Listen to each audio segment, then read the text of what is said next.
Every morning when I greet the sun, when I move forth through crowded ways, in my heart, Lord, ever so silently, I will always think of Thee. In my heart, Lord, ever so silently, I will always think of Thee. When I laugh, oh, and when I cry with pain, when my best friends misunderstand, in my heart, Lord, ever so silently, I will always think of Thee. In my heart, Lord, ever so silently, I will always think of Thee. Dear God, my God, I am Thine for eternity. Dear God, my God, I am Thine eternally. though my path lead me over desert sands, though it takes me through bitter storms, In my heart, Lord, ever so silently, I will always think of Thee. In my heart, Lord, ever so silently, I will always think of Thee.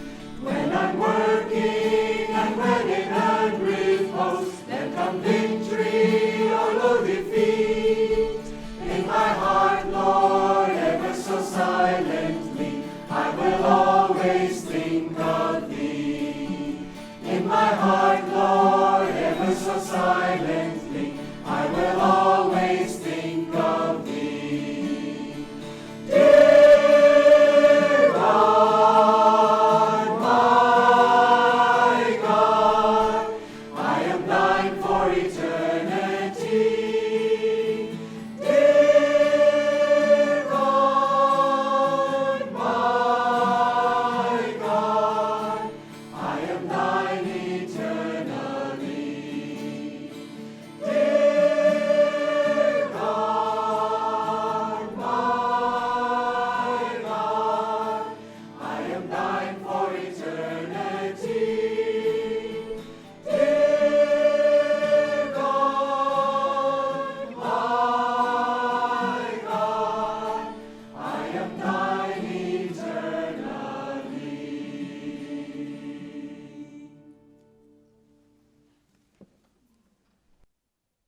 Well, welcome everyone. It's a joy to be able to celebrate service here together. We want to especially welcome those of you who are here for the first time, either from far away or from our local area. So thank you for coming. My name is Nayaswami Anandi. This is Nayaswami Bharat. And our talk this morning will be given by Badri Matlock. So I'll begin with a reading from Rays of the One Light, which are weekly commentaries on the Bible and Bhagavad Gita written by Swami Kriyananda. This week's reading is quite deep, actually, so you're going to need to stay very alert, testing out your affirmation. This is called, How Should We Meet Our Tests? Truth is one and eternal. Realize oneness with it in your deathless self within. The following commentary is based on the teachings of Paramahansa Yogananda. Last week we considered Satan's temptation of Jesus in the wilderness after his baptism by John. We discussed the question, does Satan exist?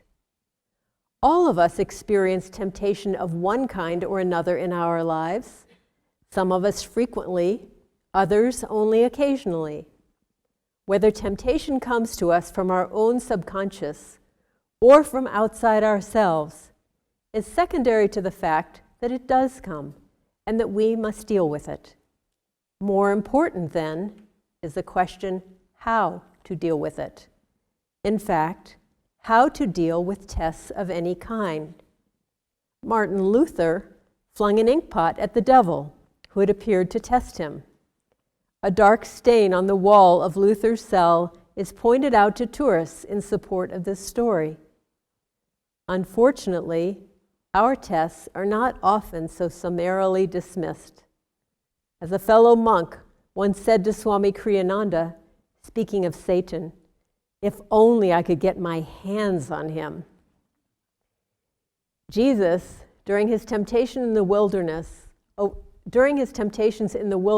overcame them, and thereby set an example for all time by clinging the more determinedly to God. As Paramahansa Yogananda used to say, darkness cannot be driven out of a room with a stick.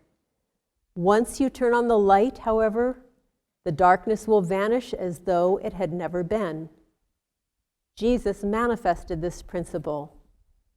The Bible tells us, therefore, that at last the devil leaveth him, and behold, angels came and ministered unto him.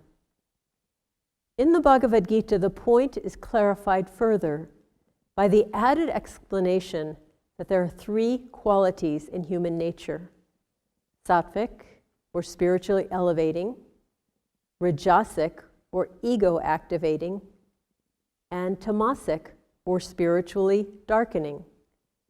It is this triune aspect of human nature that the third chapter refers to with the words, "As fire is hidden by smoke, as a mirror is dulled by rust, and as an embryo is enclosed in the womb, so is the indwelling self enveloped by desire." Yogananda explained that each of these examples describes one of the qualities or gunas. Sattva guna, that which elevates our consciousness, can be freed of any identity with ego by a little puff of meditation and right affirmation. Rajoguna, which embroils the ego in restless activity, can be worked off with a little more and a little longer effort. Tamoguna, embracing as it does such mental states as laziness and stupidity, can only be outgrown in time, since it inhibits even the desire for self-improvement. The example Jesus gave us was intended more for those in whom sattva guna is predominant. But if you yourself find elements in your consciousness that resist even the effort to cling to God in prayer and meditation, don't despair. Patience, it has been well said, is the fastest path to God. As long as your efforts take you steadfastly in the right direction, you will come out right in time. Remember Yogananda's words, "A saint is a sinner who never gave up." If, however, your nature impels you, even against your will, to move in the wrong direction, toward egoic desires and away from God, strive at least to detach yourself mentally from your wrong actions, which are induced by habit. The time will come when their own stored-up energy will tire and diminish. At that time, if you have not contributed to that energy by your consenting will, you will find it possible at last to redirect your energies more constructively. Thus, through Holy Scripture, God has spoken to mankind.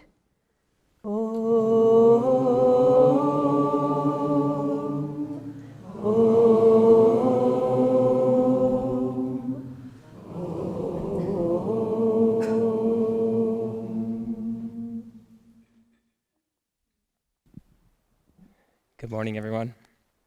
That was quite a reading.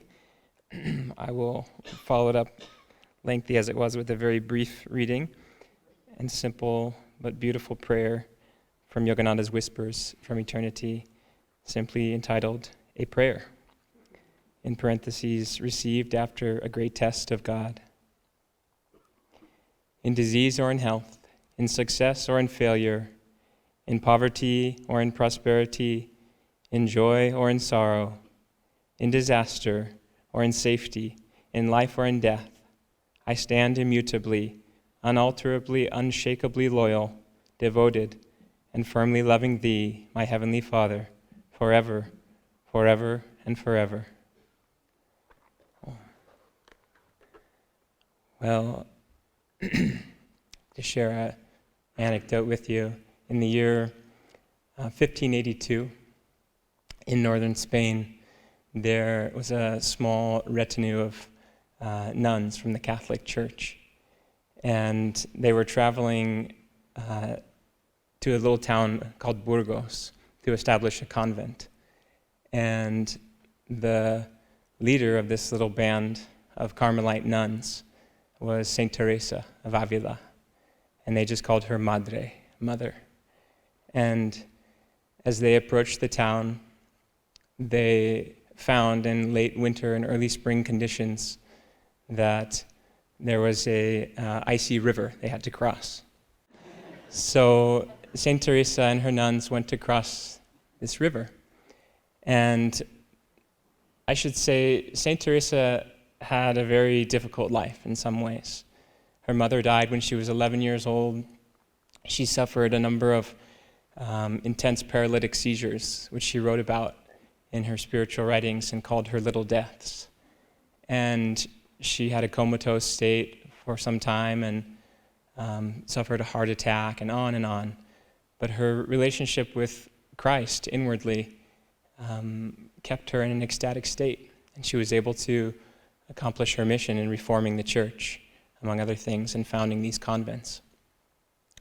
And so St. Teresa, here now in her late 60s, was the first to step out of this little springless wagon and to step into the icy bank and the waters of this river. And as they approached a bit nearer the crossing, they noticed that the bridge was out. And it is said that none would have proceeded if it weren't again for Teresa, who, with a smile, stepped into the icy waters first and was quoted as saying to the others, "If you are downtrodden, diseased, or put to death, but still you reach your goal, you have victory." And as she continued the crossing, occurred the more well-known story where she was swept away by the icy waters, washed upon the opposite bank, where she beheld Christ in ecstatic vision. And the Lord said to her, "Don't feel bad, Teresa. This is how I treat all my friends." And with her characteristic wit, she replied, "Ah, my Lord, that is why you have so few." And so God very often tests those who love him. And as Swami Kriyananda said, it's very often not his job to clear the brambles from our path, but it may be to cast them in our way so that as spiritual seekers, we can attain that which we are seeking. But if we look in our own lives at the tests that we may face, and we give only a little thought as spiritual seekers, where do they come from? What lessons are they here to teach us? Every test is a test of God's love. And if we can find the lessons that he's teaching us, we don't need to always understand. We can have faith that the solutions to the challenges we are faced with are right there in the tests themselves. And that every test is a test of our attitude and our love for God. In the autobiography of a yogi, it says that though man's ingenuity for getting into trouble seems endless, the infinite succor is no less resourceful. And so God will provide the answer to every test if we are seeking with the right spirit and the right energy. Swami Kriyananda, our founder and guide at Ananda, showed through his own life again and again that the way to face every test is with greater energy and will And so our love is a form of that energy. And we have to be willing to say that no matter what, if you test me on this level, God, Divine Mother, then I will love you on that level. And to be willing to face Spirit with all that we are, and to raise our energy with equal or greater energy to meet those tests. But again, if we step back and look at where these tests come from and what is the root of our suffering, should we experience suffering in the face of our tests, it is not the tests themselves that cause us to suffer. It is our ego. It is our contraction into the little self that hasn't yet fully realized it is spirit and has the energy to embrace these tests. And with the thought of ego, I have to share another anecdote that recently I was at the maintenance yard here at Ananda where I sometimes work, what we call property services.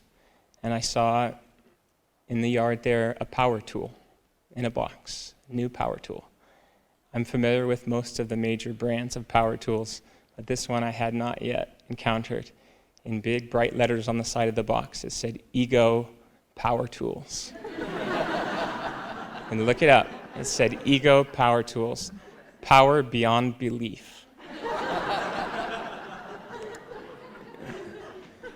And Satya was walking by, my friend, an employee at maintenance. I asked him, Satya, whose power tool is this? He said, I don't know where it came from. But I went into the hardware store the other day, he said, and there was a huge banner that said, Ego Power Tools, power beyond belief. And he said, all I could think was, Babaji, you are hilarious. The ego may not always be so obvious. In fact, very often it's not. For the devotee, it can be insidious. But it wants to find ways to contract and to look in upon itself in times of test or suffering. And we have to do just the opposite. We have to get out of ourselves into spirit.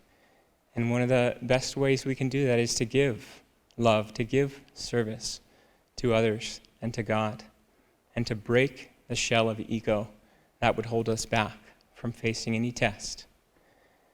I met a man here at the village during the 50th anniversary of Ananda just some weeks ago, and I had never met him before, but he was an instant friend.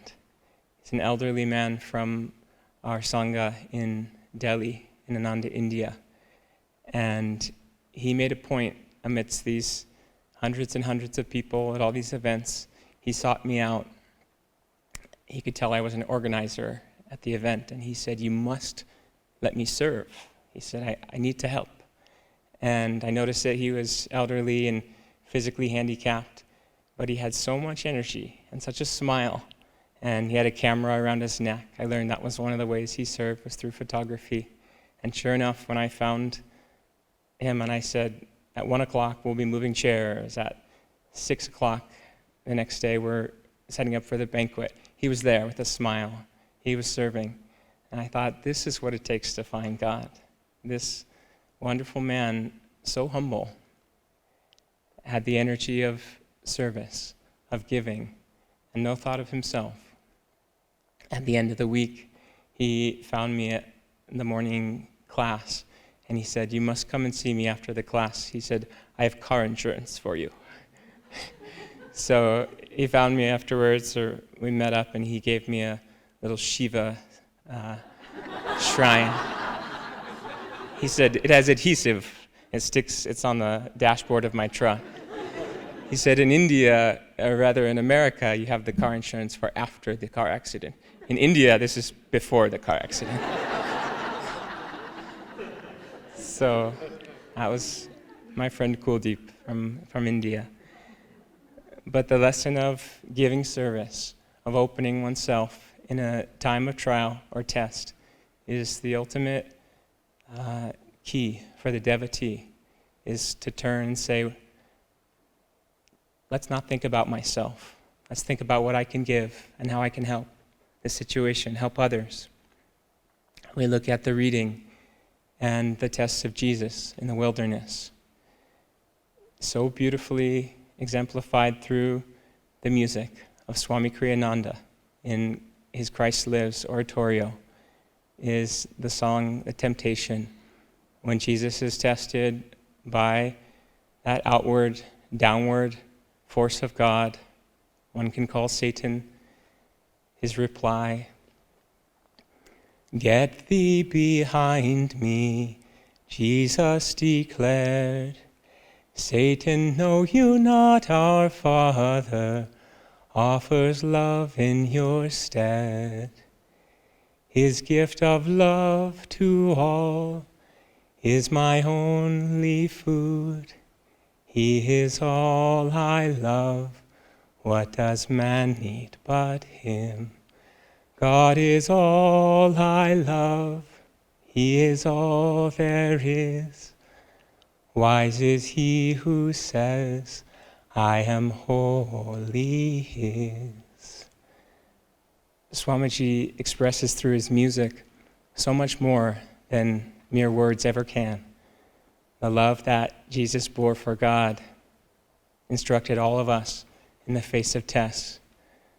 Again, that key of giving devotion, of giving love.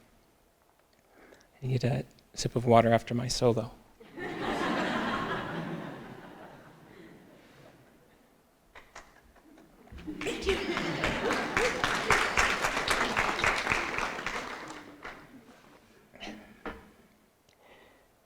So we don't need to understand our tests. As I said, there are lessons in every test, and yes, sometimes we need to ferret out what it is God is trying to teach us. But very often, the key is in the heart. The key is in this devotion, and not just in understanding intellectually or mentally. Another tendency of the ego is to try to figure it out. What is my lesson? What is this test about? Why me? And as I said, although these questions and answers may be useful at times, very often they just get in the way. As the great Saint Ramakrishna said, "I do not need to understand, Mother, just give me love for your lotus feet." I love this beautiful Indian devotion, this bhav, that just says, I don't need to understand, just let me love. If we look once more to Swami Kriyananda, the examples and the life that he lived teach volumes about how to face our tests. He certainly faced enough for all of us in his life. And early on, one of the great tests for all of Ananda was the forest fire in 1976 that burned most of the community here. And Swamiji was away. He traveled back, I believe, the next day to the village to help. And one of the first things that he instructed was to clean up quickly. He said so as not to dwell on the trauma of the fire. And this is a valuable lesson that, yes, in our tests, in our suffering, there may be real trauma, and we need to honor that. So in other words, not to be dismissive, but also not to dwell on our suffering, on our tests. Again, the ego would have us stick around for a while and commiserate with our lot. But the devotee can't afford to linger in a time of suffering. If you look at some of these forest fires that have even very recently ravaged California and elsewhere, nature is immediate and instantaneous in its regrowth, despite very real and heavy trauma. In a matter of months or weeks, the land begins to heal itself. And so we, in our natural state, and with the soul, and with the tools and techniques available to us, can apply our full will and energy to move forward in the face of tests, of setbacks, of trials, challenges. And as I said, we do need to accept and to even embrace our tests if we can, as the loving friends that they are, with the lessons that they do have to teach us. But if we cannot, we can just do our best to accept them calmly and with faith in God. And towards the end of this reading today is given another key, and I believe these all relate to the gunas, which it references as well in the Bhagavad Gita, but that say we can't accept our tests as loving friends, or even just calmly take them at face value. Say we fail them miserably. Swami says, do not despair. We cannot get discouraged. Even if we completely blow it, which we are probably going to do at some point, our job is just to give that failure to God. And that same victory is ours. The loss comes when we dwell, when we become despaired or discouraged in the face of those failures. And so everything has to be given back to God.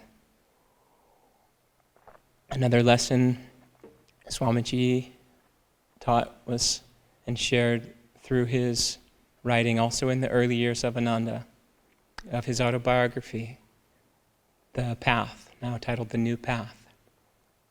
He said at a certain point, although he felt Master Yogananda's guidance very clearly throughout writing that book, there was a period of time where he felt that guidance and that blessing go away. He didn't feel Master's presence and guidance. And he explained that as he perceived it, and as I believe to be true, that there are times when Spirit, when God, when Guru withholds the blessing in order for us to stand on our own 2 feet, to learn to use discrimination and to develop our intuition to find the solutions ourselves. We can't grow in the same way if God does it all for us. So sometimes in a test or in a period of darkness, this beautiful chant, Pole Star, we have to lovingly place our faith in God nonetheless, and the answers will come. Finally, one more example from the life of Swami Kriyananda. Again, in the early-ish years, this is 1982, another of many years of intense tests for Ananda and for Swamiji personally. But he wrote in his Christmas letter that year to the community, he said, believe it or not, I don't feel touched by any of it. But it was around this time he was touched deeply by something, by a test, when a story he did share many times, a community member and someone, as he put it, under the guise of friendship, who was leaving the community after many years, took it upon himself to berate Swamiji spiritually, personally, for upwards of 2 hours. He just let into Swami and really let him have it. And Swami didn't defend himself, as he was characteristically humble. He didn't try to justify his position. But afterwards, Swami felt the inspiration to write what he said was his most beautiful song, which I won't sing for you, but the words, I live without fear, are, though green summer fade and winter draw near, my Lord, in your presence, I live without fear. Through tempests, through trials, through turbulent snows, turbulent tides, the touch of your hand is my strength and my guide. I ask for no riches that death can destroy. I crave only thee, thy love and thy joy. And he summed it up in the Christmas letter saying, and this is the lesson of all the tests this year, my friends. He said, let the storms rage on when the tests come. Just love God all the more. That's all he wants. And so Swamiji's life was a testament to how to face our tests and a guide that we can follow if we are willing to do the work But increasingly, as spiritual seekers, we find the work is quite joyful, and it doesn't feel like work at all.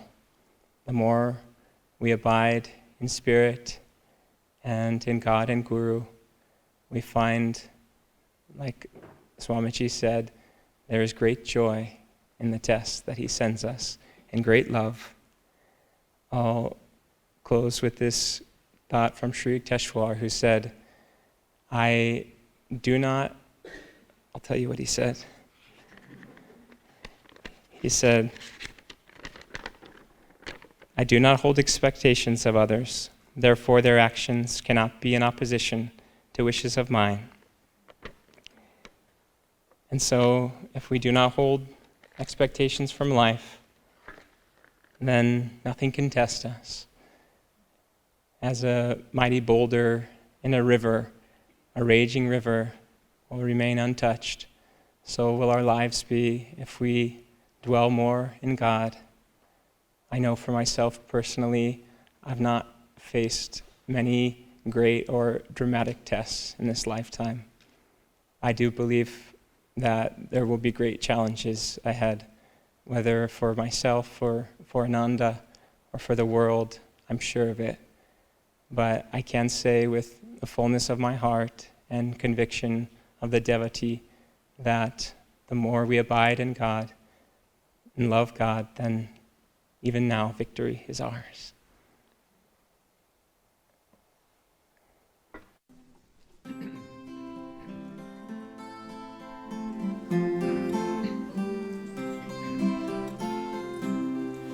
Nightingale, nightingale, sing of joy through the night.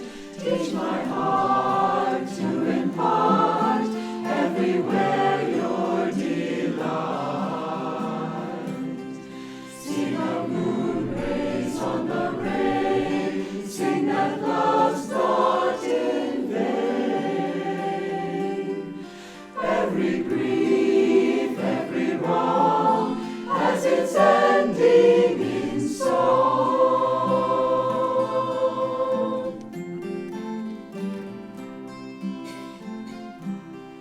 Nightingale, nightingale, sing of joy through the night. Teach all men how to spin clouds of gloom into light. Without silence, what is song? Without night, where is dawn? Were it not for men's woes, who would smile at a rose?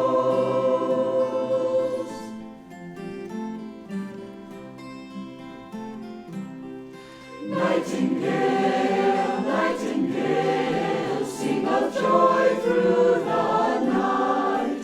Let each tone silence groan, earth and heaven unite. Morning laughter, evening tears, snow and blossoms all fade. Joy must sing in the night to face change unafraid.